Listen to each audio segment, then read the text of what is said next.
है तब वो दुखी होता है, और जब उसकी कामनाएं पूरी हो जाती तब वो सुखी हो जाता है। तो ये कामनाओं का नाम ही है इच्छाएं। और जब भगवान की भक्ति मिल जाएगी तब आपको कुछ कामना की प्राप्ति नहीं रहेगी। तो जो होगा सब, अब आजकल श्राद्ध पक्ष चल रहा है, पितृ पक्ष चल रहा है। हम अपने बड़ों का श्राद्ध करते हैं, तर्पण करते हैं, भोजन आदि प्रदान करते हैं। पर मैं एक बात कहना चाहूंगा, श्राद्ध का अर्थ क्या होता है? श्राद्ध का अर्थ होता है श्रद्धा, श्राद्ध का अर्थ होता है प्रेम, श्राद्ध का अर्थ होता है विश्वास, श्राद्ध का अर्थ होता है भाव, श्राद्ध का अर्थ होता है भक्ति। हम श्राद्ध किसका करते हैं? अपने बड़ों का ही तो करते हैं। तो जब तक हमारे बड़े हमारे साथ थे, हमने उनके साथ जैसा व्यवहार किया है वो सबसे बड़ी भक्ति थी। और आज के समय में जब वो नहीं है हमारे पास में, तो हम उनके लिए जो भी जल, तर्पण, संकल्प, वस्त्र, दान, दक्षिणा, भोजन आदि देते हैं, वो भी भाव पूर्वक उसको वो ग्रहण करते हैं। और शास्त्रों में कहा गया है कि जब हमारे बड़ों की जब तिथि आती है तो उस तिथि के दिन वो जो है वायु रूप में भगवान उनको वहां पर भेजते हैं। हमारे शास्त्रों में कहा गया है 84 लाख योनियां बताई गई है, 84 लाख योनियां। 84 लाख योनियों में से कुछ जो है जल में रहने वाले, कुछ वृक्ष में, कुछ जो है कीड़े मकोड़े, कुछ जो है पशु पक्षी, जीव जंतु, पर्वत, वृक्ष, ये भी कभी इंसान थे। ये जो वृक्ष हैं ये भी कभी इंसान थे। तो कहने का अर्थ क्या है? ये 84 लाख योनियां हैं, तो व्यक्ति के कर्म के अनुसार भगवान उसको जन्म देते हैं। तो इसीलिए जो हम लोग पंचग्रास निकालते हैं, गाय का, कुत्ते का, कौवे का, चींटी का, तो इसका अर्थ ये होता है कि सभी जगत तृप्त हो। और दूसरा, वो वायु रूप में आकर के अपना भाग ग्रहण करते हैं। अब जो अपने पितरों का श्राद्ध नहीं करते हैं, जो अपने पितरों का पूजन नहीं करते हैं, उनको पितरों का कोप का भाजन बनना पड़ता है। कारण भगवान सारे संसार के हैं, सारे संसार के हैं भगवान, पर पितृ सिर्फ हमारे हैं। हमारे जो बड़े बुजुर्ग हैं वो सिर्फ हमारे हैं, और हमारी पहचान हमारे बड़ों से है। आज मैं आपके पास बैठा हूँ, मैं 2 शब्द जो बोल रहा हूँ ये मैं खुद नहीं बोल रहा हूँ, ये मेरे माता पिता की देन है, मेरे दादा दादी की देन है, मेरे परदादा दादी की देन है। तो हमारे पितरों के आशीर्वाद से मुझे ये सम्मान मिल रहा है। और अगर मैं ये सोच लूं कि मैं सम्मान कमा रहा हूं, मैं कौन होता हूं सम्मान कमाने वाला? मेरे पिताजी ने मुझको पढ़ाया लिखाया, मेरी माता ने मेरा लालन पालन किया, मुझे जो है शिक्षा दीक्षा दिया। आज उन्होंने ऐसा किया कि मैं भगवान की भक्ति कर रहा हूँ। तो ये माता पिता की देन है। और हमारे शरीर में 3-3 पीढ़ियों का खून रहता है। इसीलिए जब हम लोग तर्पण कराते हैं तो 3-3 पीढ़ियों का उच्चारण करवाते हैं। 3 पीढ़ी आपके माता की पक्ष का, 3 पीढ़ी आपके पिता के पक्ष का, तो 3-3 पीढ़ियों का हम लोग उच्चारण करवाते हैं।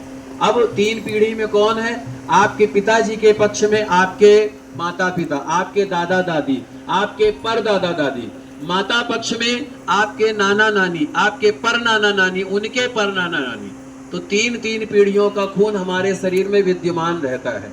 तो हमारी जो पहचान होती है, हमारी जो बोली होती है, हमारा जो कर्म होता है, ये हमारे पितरों की बदौलत होता है। तो जिन्होंने हमें सब कुछ दिया है, जिन्होंने हमें शिक्षा दीक्षा दिया, मकान दुकान दिया, ऐश्वर्य दिया, सब कुछ दिया है, क्या हम उनका श्राद्ध भक्ति पूर्वक नहीं कर सकते? भाव से करना चाहिए, प्रेम से करना चाहिए। एक बात बोल करके अपनी वाणी को विराम देता हूँ। हम लोग कहते हैं पितृदोष, अधिकतर कुंडली का विश्लेषण किया जाता है तो कहते हैं ये पितृदोष है। पितृदोष होता क्या है? पितृदोष जैसे कुंडली में ग्रह के द्वारा देखा जाता है, पितृदोष होता है जैसे कि कई लोग कहते हैं कि हमने अपने बड़ों की खूब सेवा की, वो भी हमें खूब प्यार करते थे, हम भी उनको करते थे, फिर वो हमसे नाराज कैसे हो गए? ऐसे नाराज होते हैं पितृ। एक तो जैसे विधि पूर्वक कार्य नहीं होता है, या आपके परिवार में उनका कोई जो है ऐसा क्रम सही से नहीं किया गया है, उस वजह से। दूसरा, जब हम अपने माता पिता की संपत्ति पर निगाह डाल के बैठे होते हैं, कहते हैं कि ये मेरे बाप की संपत्ति मेरी है। कभी हम ये नहीं कहते मेरी संपत्ति मेरे बाप की है, मेरे बाप की संपत्ति मेरी है, ऐसा कहते हैं। और जैसे ही व्यक्ति का शरीर छूटता है, क्या करते हैं लोग? कहते बिस्तर हटाओ, ये हटाओ। पर कोई ये कहता है कि गहने हटाओ, कागज प्रॉपर्टी हटाओ? वो कोई नहीं कहता। वो आदमी समेट के पहले रख लेता है।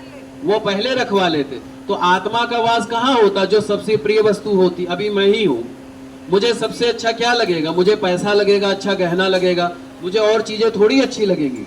तो लोग क्या करते हैं कि महंगी चीजों को तो समेट के रख देते हैं और हल्की चीजें दिखाते हैं कि भैया बिस्तर। अब एक बात बताइए, क्या आत्मा बिस्तर में घुसेगी, गहने में नहीं घुसेगी?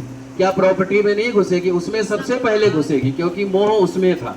तो इसीलिए कहते हैं, जब हम अपने बड़ों की संपत्ति बड़े सुख पूर्वक भोग करते हैं तो उनका जो कर्म होता है वो भी हमें ही भोगना पड़ता है। जो उन्होंने कर्म किया है जीवन में वो संतान को ही भोगना पड़ता है। इसीलिए कहा जाता है कि अपने पितरों का पूजन अवश्य करना चाहिए। और मैं प्रार्थना करता हूँ, एक जैसे हम लोग गायत्री मंत्र का पाठ करते हैं, ऐसे ही पितृ गायत्री मंत्र भी होता है। तो जिसके घर में पितृदोष होता है, जिसकी कुंडली में पितृदोष होता है, उनको सबसे पहले श्रीमद् भागवत कथा करानी चाहिए। अब अगर श्रीमद् भागवत कथा नहीं करा सकते हैं तो पितृ गायत्री मंत्र का पाठ करवाना चाहिए। अब अगर वो भी नहीं करवा सकते हैं तो कम से कम श्रीमद् भागवत गीता का पाठ करवाना चाहिए। अब अगर वो भी नहीं करवा सकते हैं तो कम से कम तर्पण अच्छे से करवाना चाहिए। अब अगर तर्पण भी नहीं करवा सकते हैं तो कम से कम भोजन अच्छे से करवाना चाहिए। अब अगर भोजन भी नहीं करवा सकते हैं तो कम से कम उनको प्रणाम अच्छे से करना चाहिए। मेन भाव होना चाहिए। तो इसीलिए कहा गया है, ये पितृ गायत्री मंत्र है।